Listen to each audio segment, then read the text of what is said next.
Yo, happy holidays and happy 2017 to everybody. This is Lefty. So we start a new boxing year with a lot of exciting matchups within the first 3 months or so. And let's get into it. So first up, we got the Badu Jack versus James DeGale card. Undercard will be Gervonta Davis against Jose Pedraza. Now, for all those that were saying, there were a few that were saying that I was biased, you're going to laugh. Well, I'm Puerto Rican, right? So, naturally, I'd be going with Pedraza. Well, wrong. So, we're going to do the undercard first. All right. Pedraza, he's 5'9", 70-inch reach. He's faced the better competition, but I'd call it B-level competition. He's fought the better competition out of him and Gervonta Davis. However, he hasn't faced world beaters, and 33-year-old Edner Cherry put him through hell in a 12-round fight. Now, he basically, he's a tall guy for the weight class, but he's the type of guy that would have the late, great Emmanuel Stewart rolling in his grave watching him fight. He constantly gives up his height. He constantly gives up his length. He gives up whatever distance he has constantly throughout the fight. And what he likes to do is he likes to pot shot. He likes to stay on the outer ranges of his punching distance and try to pot shot inside. However, he lunges a lot. And when you lunge, you basically, your back foot lifts off the ground, okay? And it would basically follow your front foot, and then you end up square on the inside. And that's where Edner Cherry countered him time and time again. Pedraza does not have an active front hand. The type of active front hand you want from a tall fighter, you want him to stay at distance, manage that distance. If Davis takes a half step inside, you want Pedraza to take a half step back and be jabbing the whole time. He doesn't do that. He needs to be throwing like 30 to 40 jabs around. He throws like 10 to 15. And he tries to be cute and vary his attack by throwing a straight right to the body, by jabbing to the body. That gives up your height. He tries to throw lead hooks. He tries to throw straight rights. I want him to jab, feint off the jab, and then build off that. I don't think he jabs nearly enough, and his defensive moves are extremely limited from what I've seen. He's a straight in, straight out guy. He didn't really show me that many angles. And what I mean by straight in, straight out is he tries to get that pot shot, and then he tries to back up with his feet.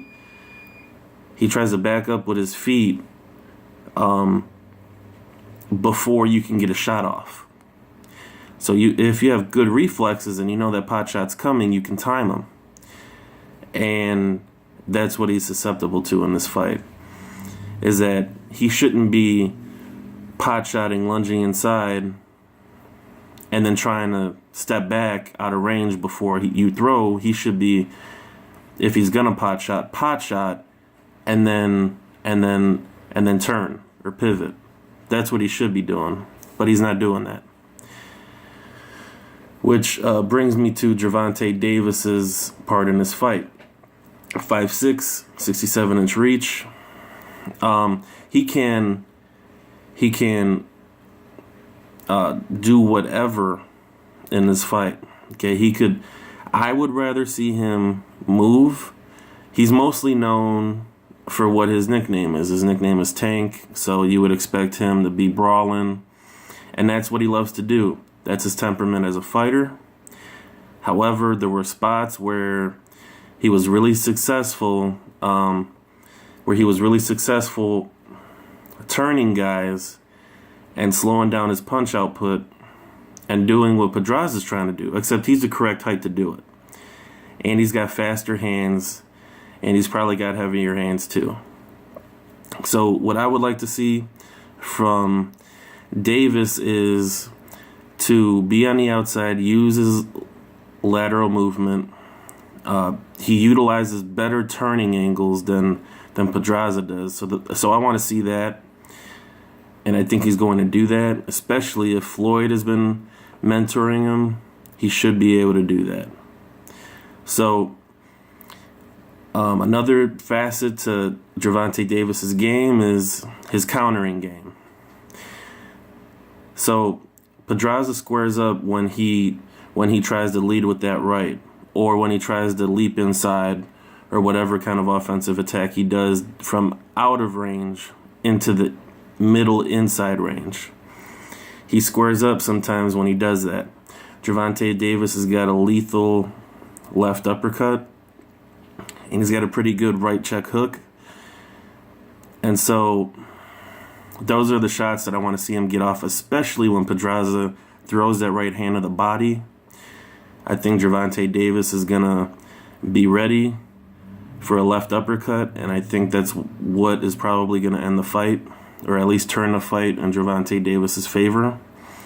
Gervonta Davis is a very, very good counterpuncher, and he's got elite hand speed. Pedraza is a good counterpuncher with good hand speed and good power. Gervonta Davis is just, he's got better skills. He's got the potential to be better at defense than Pedraza is at this stage of the game. Pedraza is about 28 years old. Gervonta Davis is a kid. So I think Gervonta Davis has gotten better since his last fight. Pedraza seems to have plateaued a bit. So I think Gervonta Davis, even though he's only been 9 rounds one time, and he's never been 12 rounds, and Pedraza's been 12 rounds a couple of times, 2 or 3 times, I think that he's, it's a fascinating fight, because if Gervonta Davis doesn't get to him early, he could be in for a long night. However, if he boxes and utilizes the boxing style that his trainers have to want him to, then he should have enough energy conserved to last the later rounds. And he did score a knockout in the 9th round. So he carries his punching power into the later rounds, later than a lot of prospects would, for sure. So I'm going to go with Gervonta Davis by decision. You know what? I'm going to change that up. I'm going to go with Gervonta Davis by late round knockout. I'm looking knockout 9, 10, 11. I just think Pedraza is too much of a cutie out there trying to do things when he should be utilizing that active front hand for a tall guy. So I think specifically it's going to be a left uppercut, but we'll see what happens. That's the next fight. Let's do James DeGale against Badou Jack. Oh, another thing, Gervonta Davis is an underdog in this fight. What? So, yeah, that's a steal. In my book, that's a steal. Yeah, I know he hasn't faced elite competition or nothing, but kid's got skills, man. Anyway, Badou Jack is a 3-1 underdog. 3-1 underdog. 3-1. No, he's 2-1. James DeGale is a 3-1 favorite. Those are pretty wide odds, but that's about the type of fight I think it's going to be. Badou Jack does a lot of good things. He does a lot of things well. He jabs. He doesn't really have that many technical flaws. You can turn him, but I'm going to get into that later. James DeGale, he's got a lot of things in his arsenal that he can use. He could bang, he can brawl. He can brawl southpaw, he could brawl orthodox. He could box southpaw, he could box orthodox. He can pot shot, he could, there's nothing that he can't do. And that's going to be big in this fight. So let me break down Badou Jack. Badou Jack has one significant flaw other than him not having elite talent. I don't think he has elite talent. He doesn't have Gervonta Davis talent. He doesn't have James DeGale talent. But he's a solid guy, a good guy. He's like one of the Peterson brothers. One of those guys. A Tim Bradley. A hardworking, solid guy that's technically sound. With the exception of one technical flaw. Is that when he jabs, and jabbing is part of his game, when he jabs, he's really heavy on that front foot. And I noticed that, and I was wondering, why are guys able to turn him? He seems like a technically sound fighter. Why are guys able to turn him? And that's because he's so heavy on that front foot with the jab that he can't pivot after they pivot on him after his jab. So that is the technical flaw. And James DeGale has the perfect style to negate that, to take advantage of that flaw, because his background was as a dancer, whatever, it was as a dancer, and he should have the type of feet that can be able to pivot on a guy like Badou Jack. I'm looking for James DeGale to show angles.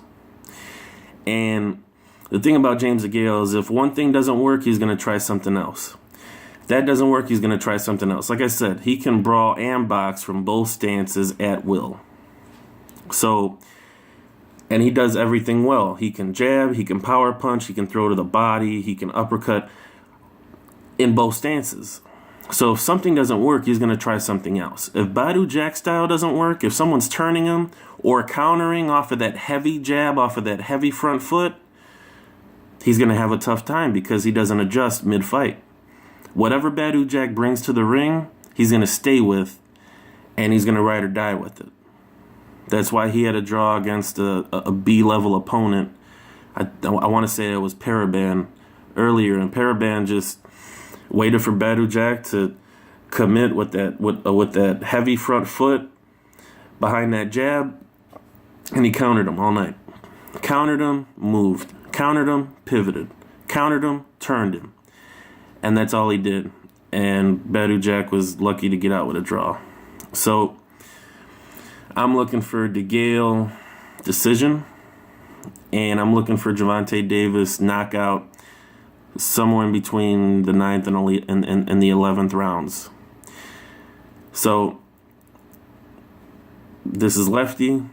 For those UK guys that are waiting for that Anthony Joshua breakdown, it's coming. I have to break down a ton of tape. I'm probably going to break down all 19 fights and take extensive notes on them. So those will be out. Sorry it didn't happen sooner, but the holidays came up and I had a few other things that I was addressing. So it's going to happen, and it's going to happen soon. Just hang tight. It will happen for sure. So once again, this is Lefty. It's a great boxing weekend. It's a great NFL weekend. Watch yourself some sports. This is Lefty, and I'm out.